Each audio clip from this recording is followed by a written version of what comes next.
Hello, everybody. I decided to make a quick part two before the sun goes all the way down. Okay, so we're reading from Blind Love, and we are still on chapter one. I'm going to reread that last part.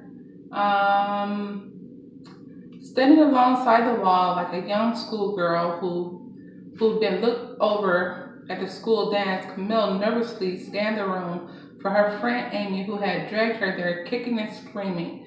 Not really, but pretty close to that. Camille couldn't find her anywhere among these strangers, and she became increasingly convinced that she did not need to be there.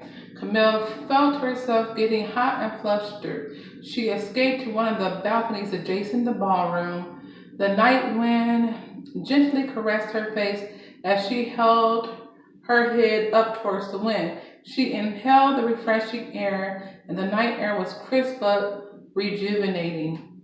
She embraced herself as a small shiver climbed the mid of her back, and she felt goosebumps on either side of her arm. She stood gazing over the balcony at the water down below. The waves crashed upon the shorelines and against the man-made pier. The sounds of the waves and waters were very comforting to Camille. Closing her eyes, she held her head slightly back and allowed the warm breeze to caress her face. She smiled inwardly as she heard all the commotion in the background. She was content that she did not need this type of lifestyle to be happy. Standing undetected at the doorway, John Holloway fixed his gaze upon Camille's beautiful frame. He was in awe of her golden caramel skin, and his eyes followed the shape of her bodies from head to toe. Her fitted gown accentuated her every curve. She looked like an angel as the thin lace scarves around her neck blew gently in the breeze. John was mesmerized as he had been watching her from a distance from the short time she had entered the ballroom. You're not from around these parts, a deep baritone voice interrupted her thoughts. Camille turned in haste to see who had spoken. He stood leaning on the entrance of the door with legs and arms crossed. I've been watching you for most of the evening, and I am convinced that I've never met your acquaintance. He waited patiently for a response. The golden glow of the ballroom light shone about him like a halo as he stood there so relaxed. Camille stared at him in a weird sort of way, as if her mind had gone blank. She wondered why this tall, handsome man was talking to her. He stood about 6'3". His hair was shiny pearl black and tapered towards the back of his neck, but hung slightly in his face. His skin, lightly tanned, which brought out the amazing deep blue colors of his eyes. He put her in mind of the British actor Henry Cavill, who played the latest Superman. Oh goodness, he was fine.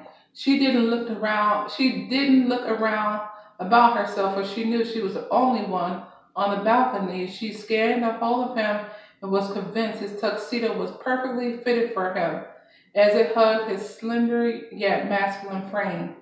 The swells of his muscles bulged through his clothing. She glanced at his left hand for a wedding ring, and a smile grew on her lips, although it didn't reach her eyes. She bashfully broke her gaze from him. John walked towards her with an outreached hand. By the way, my name is John. I'm Camille, returning his handshake. And no, I'm not from around here. I actually was forced here by my best friend, whom I can't seem to find anywhere. Camille hesitated for a moment. Did I stick out that badly? Her nose crinkled as she anticipated his answer. Released a nervous giggle. John stared deeply at her as if he had known her in another lifetime. No, to the untrained eye, you were fine, but I'm trained to tell when someone is not comfortable in their surroundings. A business tactic I picked up. John came closer to Camille. Like now, you're fidgeting, you hesitate to give me full eye contact, and your breathing is slightly shallow and fast. John smiled to see such a beautiful young lady become subdued under his advances. Camille mustered every ounce of boldness she had to speak her next words, which were totally out of character for her. So what you're saying is, You are in the practice of seducing women. You tell me, Camille, is it working? He stared at her with lowering eyes. He was so close to her it was as if she could hear his heart beating. She inhaled his intoxicating cologne, first answering his question in her mind. Yes, it is working. It is working a bit too well.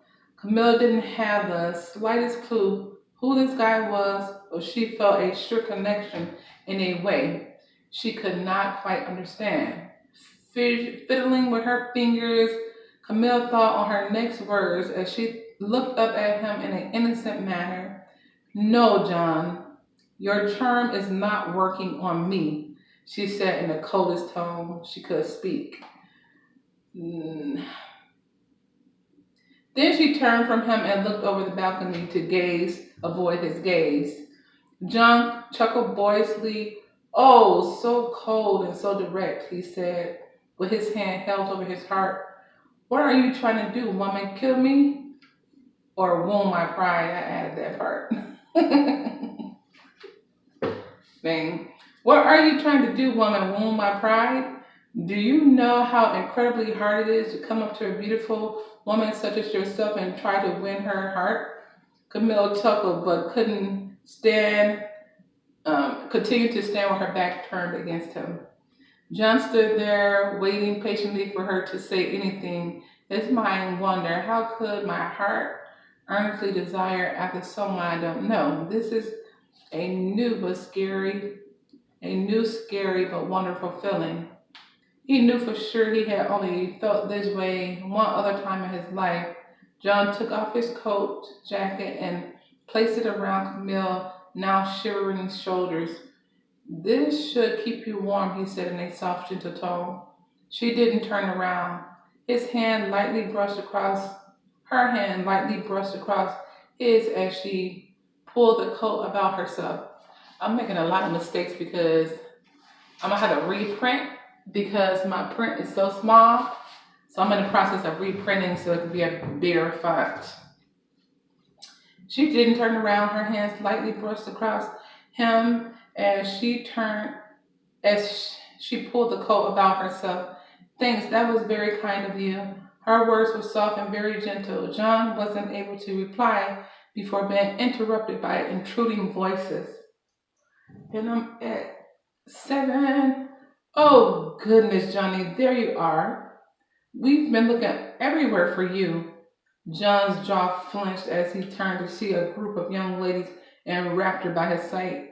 One woman in particular stood out as she grabbed his arm and lightly ran her hand up and down his arm as if she was familiar with him in more ways than one. Like, yes, John, what are you doing out here when everything that is important is on the inside? The tall, slender blonde woman glanced at Camille and snubbed her. The other young ladies giggled as they walked back into the ballroom with John. John forced himself not to show any emotion. He refused to make a scene as he was accustomed to having the coolest of temperament, which made him very agreeable amongst his peers. As he walked back with the young ladies, his only thoughts were to get back to Camille once again before the evening was over. Who was she really? His mind taunted him. Camille began to giggle inside herself. It was so amazingly weird what just happened. She reflected on John's beautiful stature, and the thought delighted her heart very greatly. She stood outside for another 15 minutes before re-entering the ballroom. The ball was in full swing, and many of the gentlemen and women had gone off to different sections of the Grand Hotel. There were gambling rooms, entertainment rooms, gossip rooms, and dinner halls. It was truly unreal for a layperson who wasn't accustomed to this lifestyle. And the ballroom floor was filled with happy dancers. Young and old danced and twirled all about the dance floor. Camille danced in happy delight to many other waltzes during the course of the evening, for quite a few men were eager to dance with her. 9 minutes.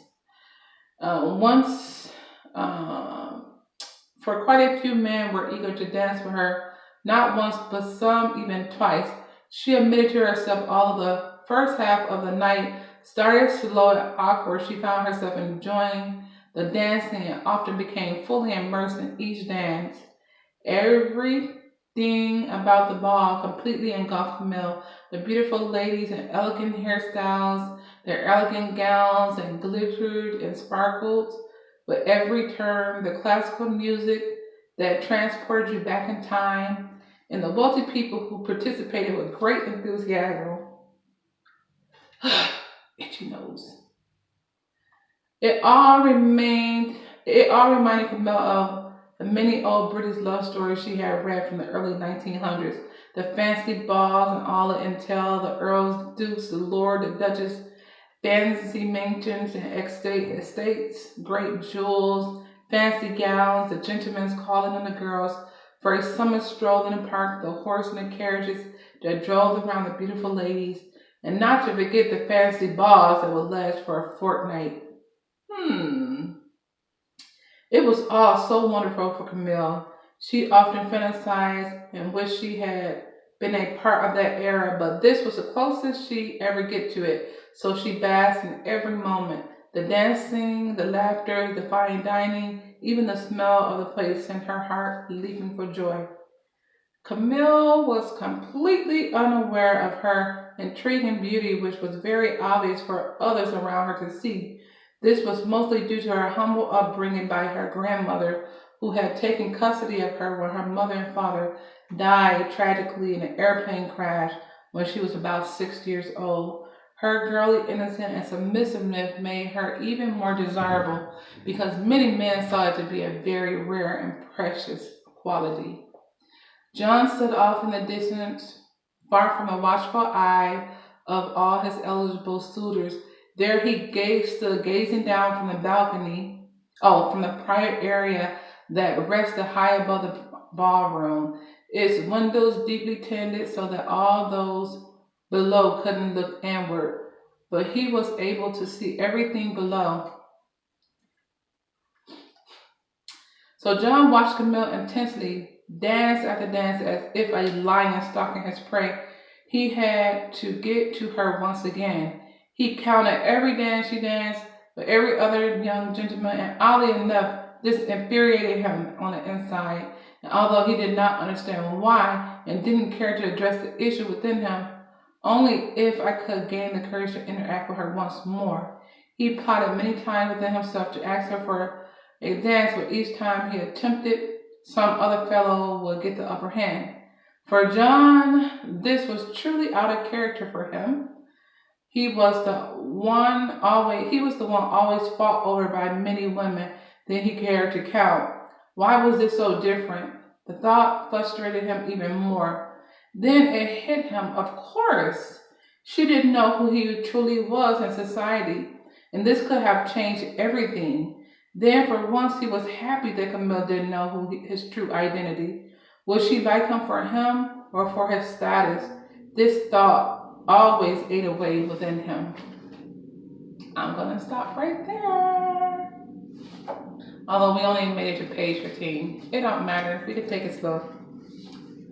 So I'm gonna leave a link down here just in case you guys want to get the book. Or I do have the book on Amazon, so I can just leave the link there. You can click on the link and buy the book. Or if you want a tangible copy, tell me that as well. Because right now, if you did want, if more people want the tangible copy, I can just get some reprinted. Okay, so I hope you guys enjoy until the next time. Bye bye.